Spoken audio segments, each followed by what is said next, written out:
تخيل معي موجة مش 3 متر ولا حتى 10.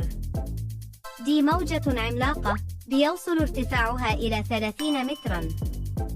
الموجة دي مش عادية، دي تسونامي.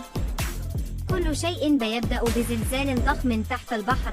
الزلزال ده بيحرك كميات مهولة من المياه، وفجأة البحر الهادي بيتحول لوحش بيجري بسرعات توصل إلى 800 كيلومتر في الساعة. من بعيد شكلها عادي، لكن لما توصل للشاطئ بتبلع كل حاجة في طريقها. بيوت، عربيات، ناس، كله بيختفي. تسونامي مش مجرد موجة، دي واحدة من أخطر قوى الطبيعة.